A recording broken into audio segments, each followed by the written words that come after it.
কৰোনাসৃষ্ট অবাঞ্ছিত সংকটকালীন পৰিস্থিতিয়ে জীৱনৰ গতিপথ সলনি কৰিলে নলবাৰীৰ এজন যুৱকৰ বহু ঘাট প্ৰতিঘাত অতিক্ৰম কৰি যুৱকজনে গঢ়ি তুলিছে গোপাম।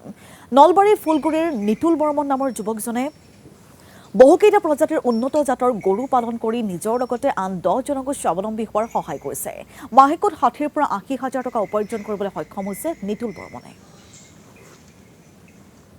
আটাইলৈকে নতুন বছৰৰ শুভেচ্ছা যাচিলোঁ। 2026 চনটো যাতে চবৰে ভাল হওক। মই 2018ৰ পৰা মানে গৰু পালনৰ লগত জড়িত হৈ আছোঁ। মোৰ ফাৰ্মখনৰ নাম গোপাল ডেইৰী গোপাল ফাৰ্ম। মই লকডাউনতে আৰম্ভ কৰিছিলোঁ তেতিয়া এজনী গৰু লৈ।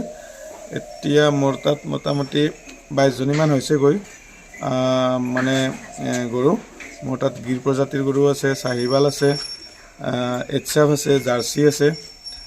এনেকৈ লগ লাগি মোটামুটি মোৰ এতিয়া আপোনাৰ দৈনিক 80 লিটাৰমান গাখীৰ যাই আছে। লগতে মই গোটেই ঘৰখন মানে এই ফাৰ্মৰ পৰা পৰিচালনা কৰি আছোঁ। 2জন কৰ্মচাৰীও আছে।